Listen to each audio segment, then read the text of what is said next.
Hello everyone, this is Hakaym and welcome back to some more World of Warships, and today I am going to be showcasing the tier 10 German cruiser, the Hindenburg, and it has been a very long time coming uh, since I've been working up the German cruiser line for some time and got stuck on the freaking York. Stupid York.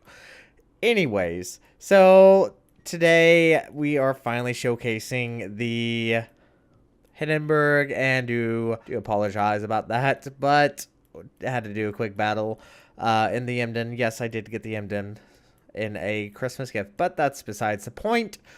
The Hindenburg is probably it's a fantastic ship for what she does.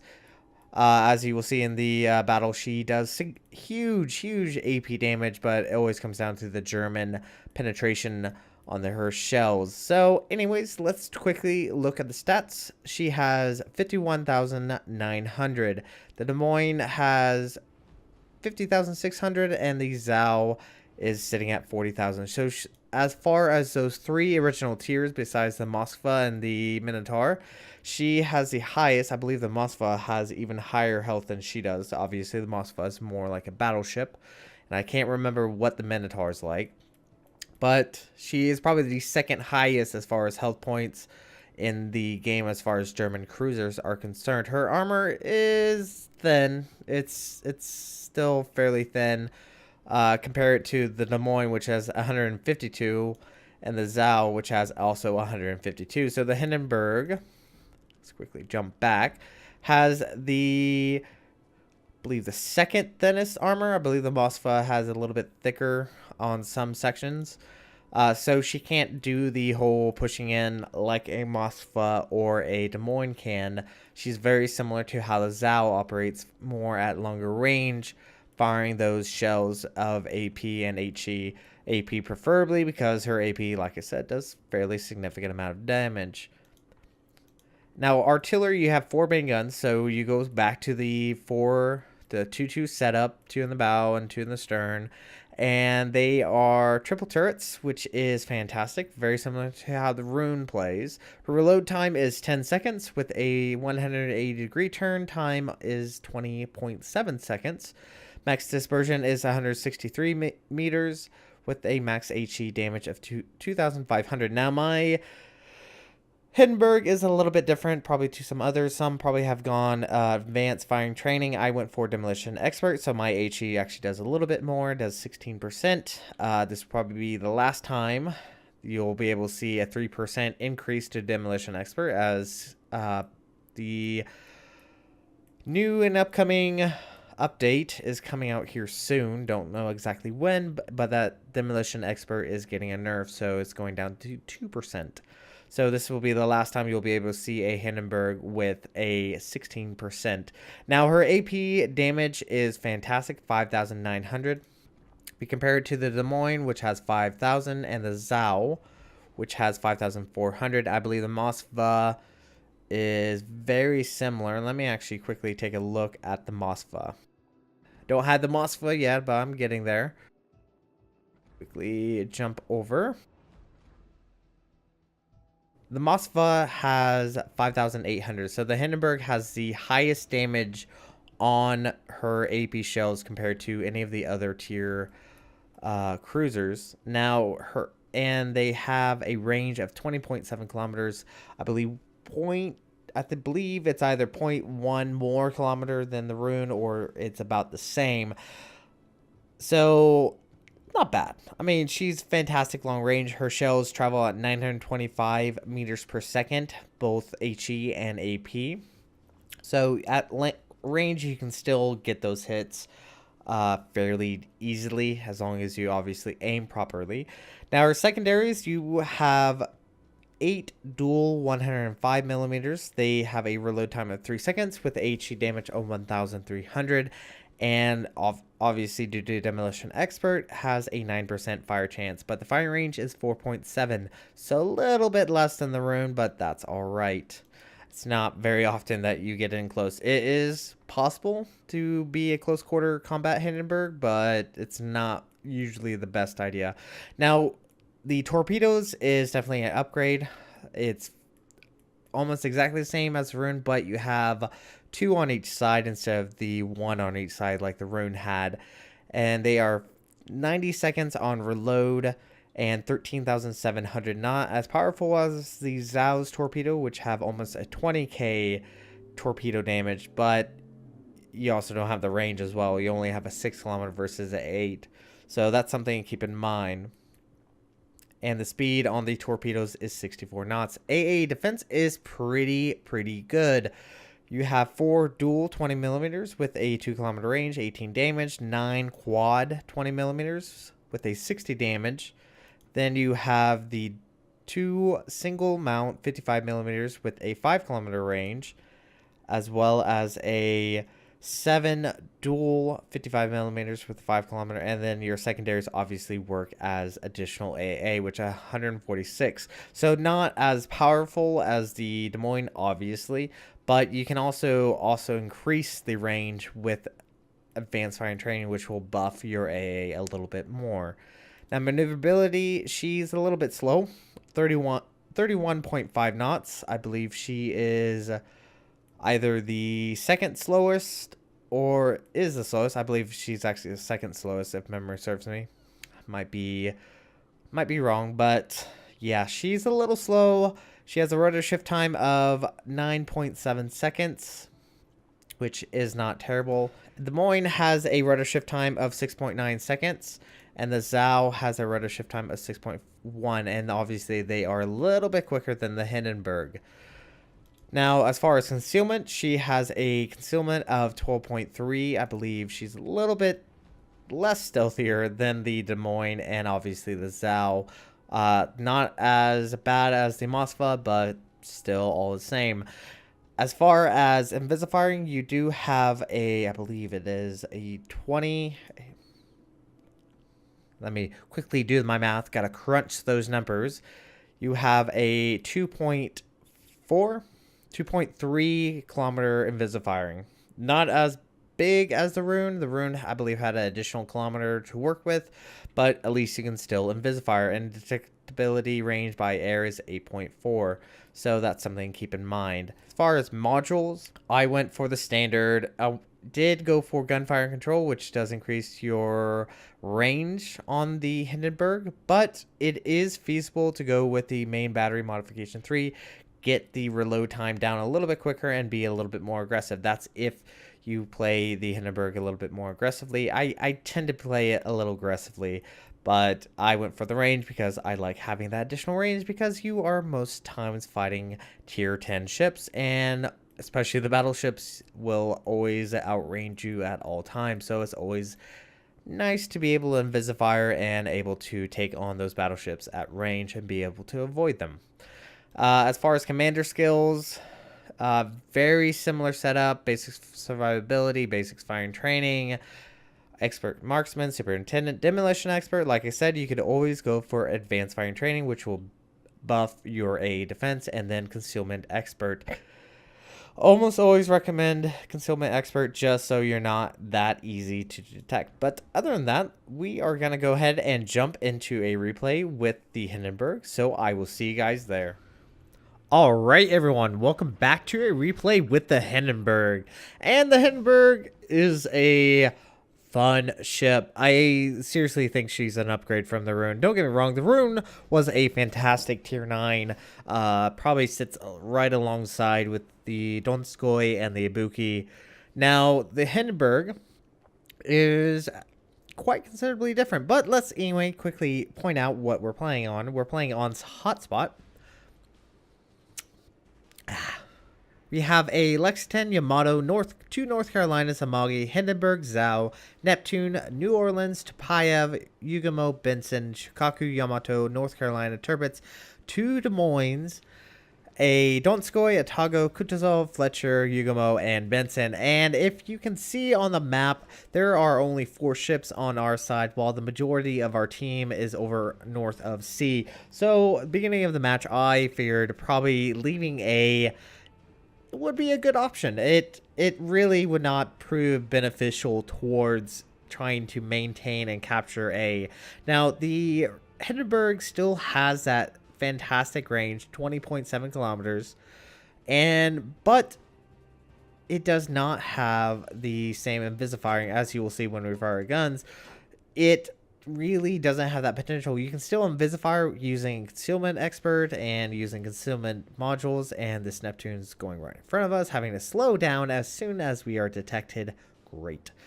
Now, beginning here, the AP on the Hindenburg, very similar to the Rune, but with actual 12 guns, you have more of a chance of actually penetrating and doing damage and getting citadels, just like we did on the Kuchesov. Now the Des Moines are down at that direction, and that's one ship I don't really want to deal with. Now, if a Des Moines shows you broadside while you're in a Hindenburg, you can deal a significant amount of damage plus a citadel.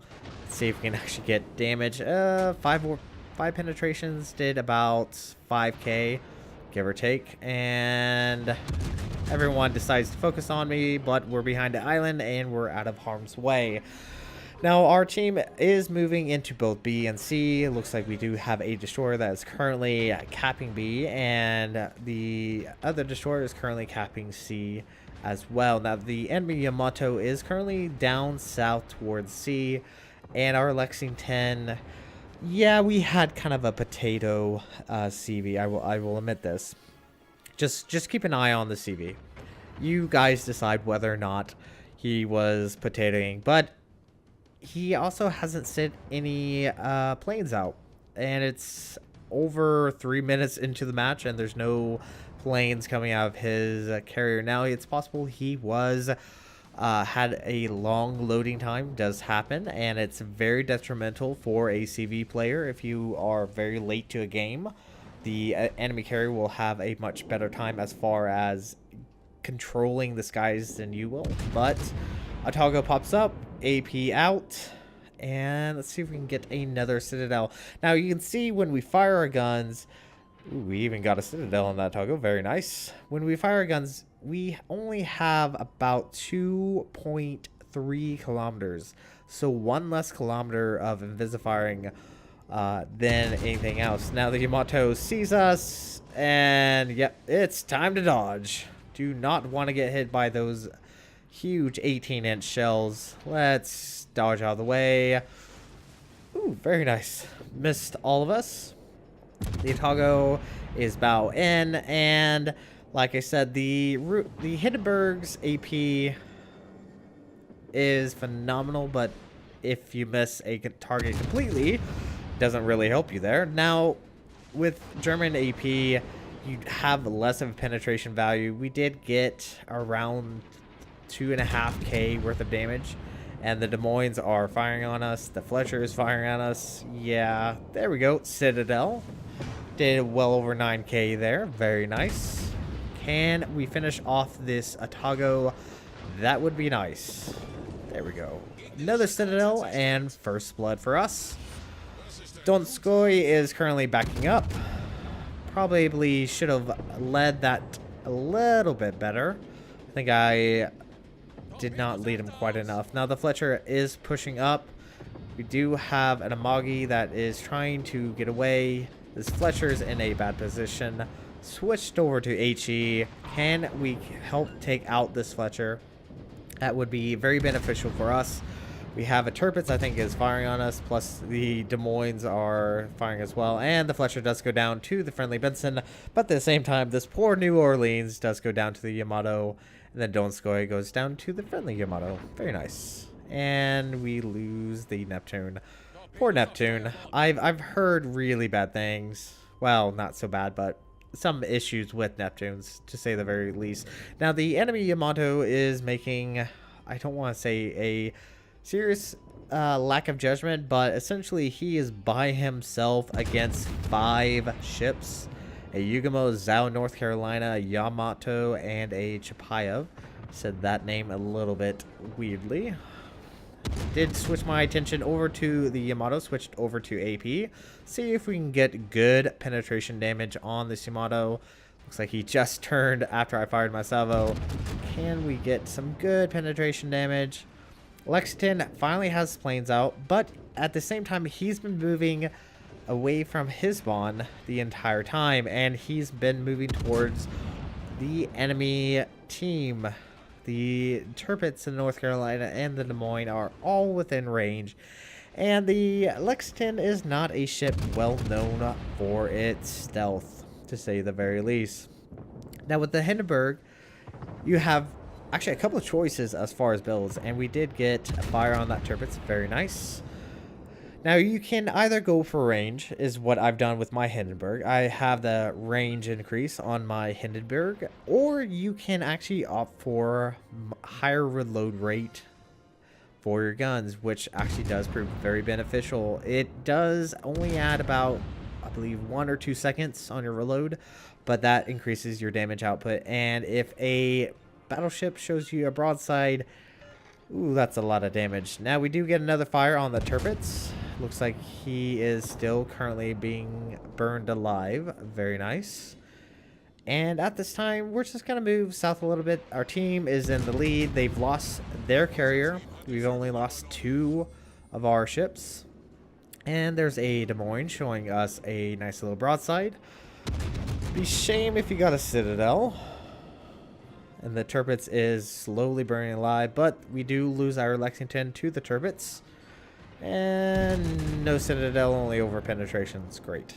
The Tirpitz is actually burning alive from our fire. He's about to go down, and we get second kill of the game, and 3 Citadels on the enemy Des Moines. Very, very nice. But the Des Moines does go down to the friendly Amagi player. Now, I'm in between these islands, which does protect me at least from any incoming fire, but at the exact same time, I'm not able to return the favor.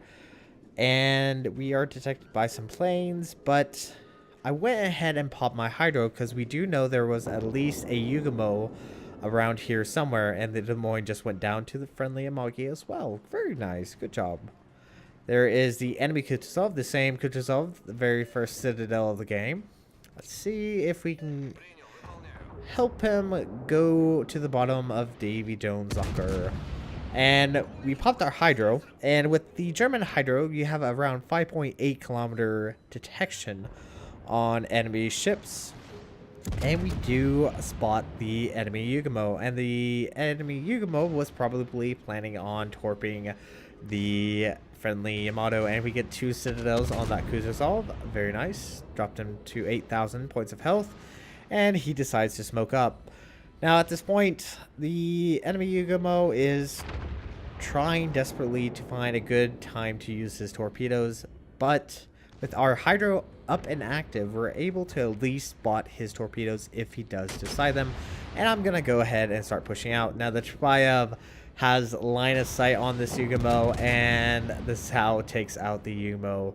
Now all that's left on the enemy team is the Benson, the Chepaev, and I believe a North Carolina. I believe that's all that's left. North Carolina is actually currently being attacked by the friendly Amagi, and some North Carolina on our team is bitching.